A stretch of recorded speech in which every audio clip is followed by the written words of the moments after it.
ये सारे के सारे ठेकेदार हैं, जितने ये मंत्री और ये बैठे हुए हैं, सारे ये ठेकेदारी कर रहे हैं उत्तराखंड में। इनको उत्तराखंड से कोई लेना देना नहीं है और इनका ये लास्ट कार्यकाल है। ये सारे के सारे सब मरेंगे। युवाओं की बात को सुना जाना चाहिए, युवाओं की बात को गंभीरता से लेना चाहिए।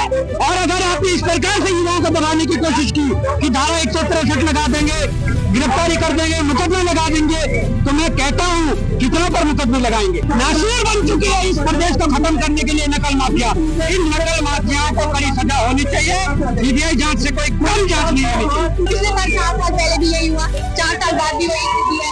आपकी सरकार आती है, आप नए भर्तियां निकालते, पर भर्तियों में पारदर्शिता ही नहीं है। सीधे आप कम करते जा रहे हैं, तो आप बंद कर दो।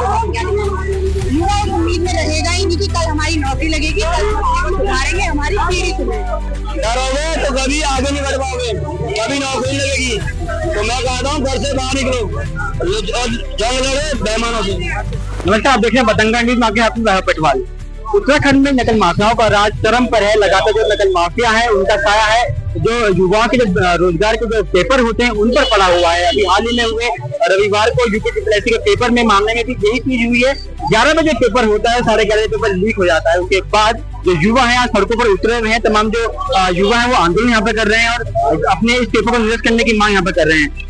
ये सारे के सारे ठेकेदार हैं, जितने ये मंत्री और ये बैठे हुए हैं, सारे ये ठेकेदारी कर रहे हैं उत्तराखंड में। इनको उत्तराखंड से कोई लेना देना नहीं है और इनका ये लास्ट कार्यकाल है। ये सारे के सारे सब मरेंगे। युवाओं की बात को सुना जाना चाहिए, युवाओं की बात को गंभीरता से लेना चाहिए।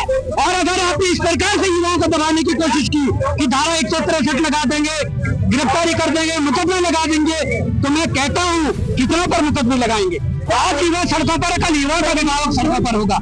मैं कहता हूँ कि ये नासूर बन चुकी है इस प्रदेश को खत्म करने के लिए नकल माफिया। इन नकल माफियाओं को कड़ी सजा होनी चाहिए। सीबीआई जांच से कोई कम जांच नहीं होनी चाहिए। भाई एक तरफ सरकार नकल कानून की बात करती है, उसके बाद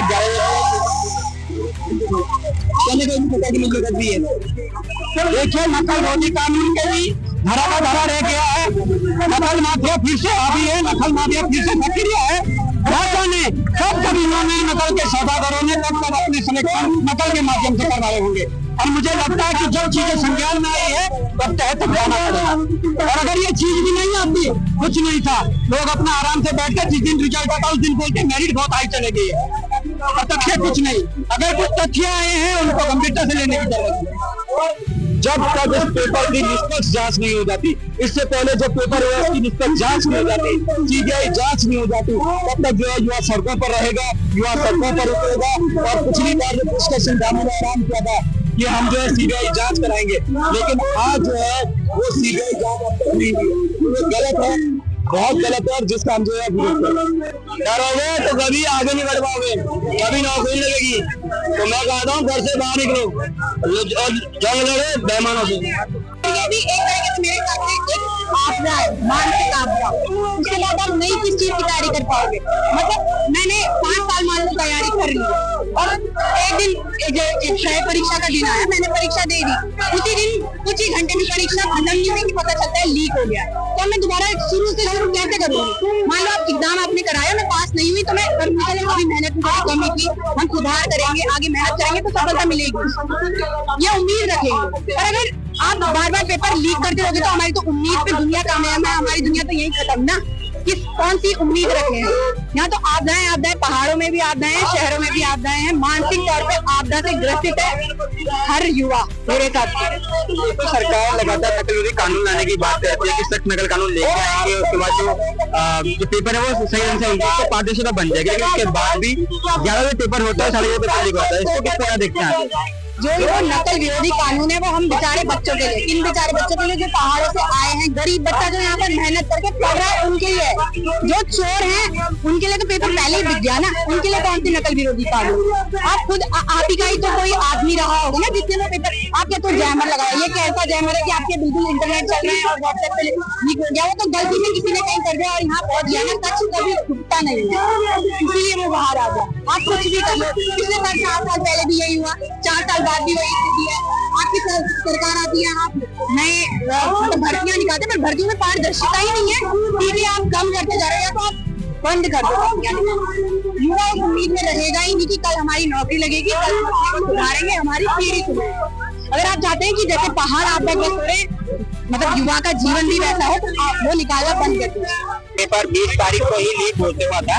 फेसबुक वगैरह में देखा होगा आपने कि पहले ही जो भर्ती माफिया है हाकम रावत और उसके दो सहयोगी पकड़े गए थे और सरकार को भी सूचित किया गया था इस बारे में, लेकिन सरकार की ऐसी क्या मजबूरी पड़ी कि उनको 21 तारीख पेपर करवाना पड़ा। क्योंकि आपने देखा होगा कहीं भी अगर इस तरीके की सूचनाएं मिलती हैं तो पहले जांच होती है, गिरफ्तारियां होती हैं अगर फर्जी है और उस परीक्षा को स्थगित किया जाता है। लेकिन इन्हें ऐसी आपदा के टाइम में पेपर करवाना पड़ा, तो कहीं ना कहीं एक राजनीतिक षड्यंत्र की गंध आती है, क्योंकि इनके अपने अपने व्यक्तियों को तो ये अपने पेपर पहले ही बीत चुका था, पहले ही पूरा खेल खेला जा चुका था और बाकी के युवा था उनको केवल भ्रमित किया जा रहा था। दूर दूर से लोग आ रखे थे, चमोली से आ रखी थी, कई बच्चे चमोली से इतनी दूर आ रखे थे पेपर देने के लिए, लेकिन उनके साथ जो इस तरीके का छल किया गया और अभी भी ऐसी बयानबाजी हो रही है बच्चों की तरह कि पुलिस के अधिकारी के सामने एक महिला को बिठा दिया जा रहा है और उनको पूछा जा रहा है। पहले कब से मीडिया इस तरीके की जांचें करने लग गई और कब से पुलिस ऐसे करने लगे। इसमें साफ साफ ये है कि मर्तोली जी के भी रिश्तेदार होंगे और कुछ धामी जी के भी रिश्तेदार होंगे जिनको सीधे सीधे फायदा पहुंचाया जा रहा है। नहीं तो इतने सालों से बच्चे मांग कर रहे हैं कि सीबीआई जांच होनी चाहिए, सीबीआई जांच होनी चाहिए। उत्तराखंड के किसी भी मुद्दे पे सीबीआई जांच क्यों नहीं हो रही है? क्योंकि राजनीतिक से कहीं ना कहीं पूरी तरीके से मिल रहा है और उसी के कारण ये सब कुछ नहीं हो पा रहा है। लेकिन अब युवा जाग चुका है और हमारी जो सरकार में जो अधिकारी मंत्री लोग बैठे हुए हैं उनका काम हो गया, उनको 4 लोग गुलदस्ता पहुंचाने जा रहे हैं वहाँ और उनके पीछे दुम हिला रहे हैं, बस उनको उनके काम करवाने।